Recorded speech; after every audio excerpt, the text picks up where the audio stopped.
Hey y'all, Garet with San Diego Drum Academy. I want to talk to y'all about something we've probably all heard of, but maybe we're a little confused about: heel-toe technique on the kick drum.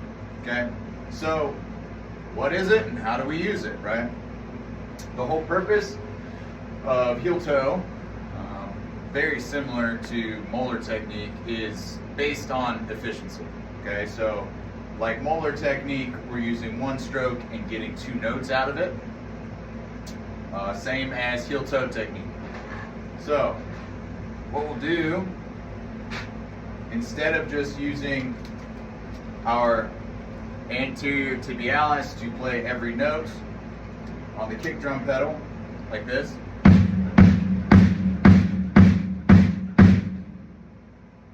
we'll instead add in our hip flexor, lifting our leg to get two notes. We'll use a little bit more ankle action as well. Okay, so it looks kind of something like this. We'll lift our leg, right? Just gradual using our hip flexor, and then we'll press down with our ankle. Okay, and then we gotta ask ourselves, what happens if we let go of the pedal? Pedal comes back up. Spring pushes it back up.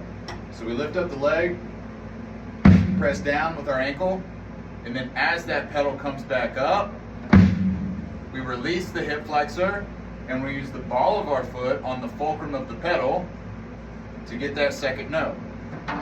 Just like a drumstick, there's a fulcrum on the kick pedal. It's usually, or any pedal, hi-hat, whatever, right in the middle, right?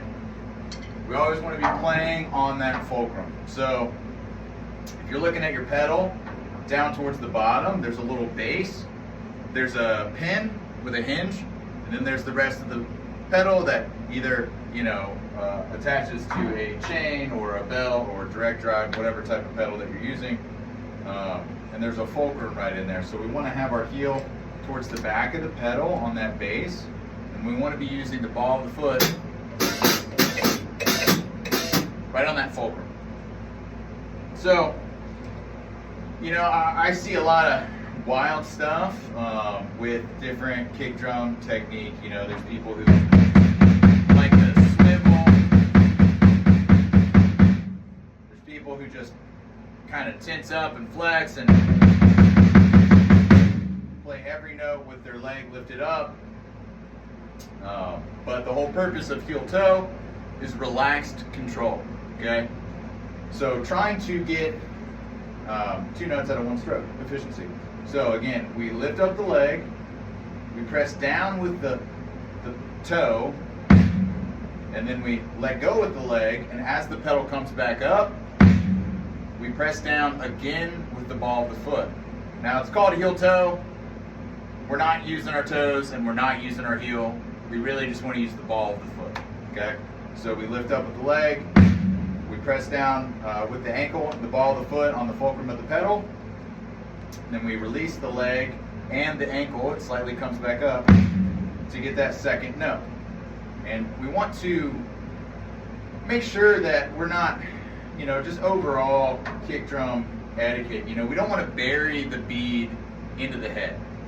We don't want to bury the mallet into the head of the kick drum. So we don't want to be pressing and then leaving it in there. We want to gently release and let that mallet rebound off of the kick drum head.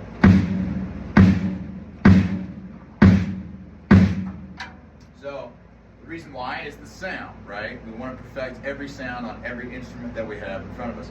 So if I was to use a stick on a tom, you can hear it a little bit better. If I was to bury it into the tom, it's not what we're going for, right? We want it to resonate. We want the drums to breathe. Same thing with the kick drum. So whenever we're doing this, we just want to, if we're just doing a really easy beat, we can relax the heel back down on the base of that pedal to alleviate that mallet off of the kick drum head. Okay? With molar technique, heel-toe technique, pretty much the same thing for your feet. We want to try to get everything to sound really even, right? So we don't want this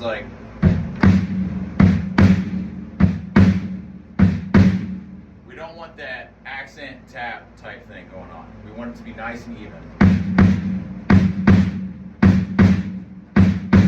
Dynamically speaking. And then rhythmically, subdividing those two notes, we don't want it to be, unless that's what the music calls for, and we have two 16th notes, what have you, right after one of another, then we would. But a good way to practice this is just support yourself on the floor tom. You are going to get a little bit tired. Your hip flexor may be a little sore if you do this for a long period of time after, before ever doing it before. But it's a muscle and we've got to build it. There's a lot of energy that we exert with drumming. So when you're starting out, just support yourself and try to get some nice eighth notes.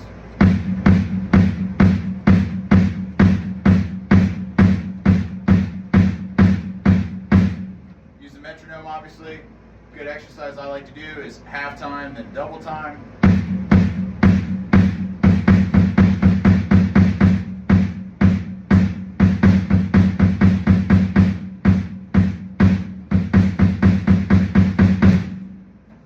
Check it out, heel toe technique. If you have any questions, leave them in the comments. And if you're in San Diego looking to book a drum lesson with some local pros, you can check us out at SanDiegoDrumAcademy.com.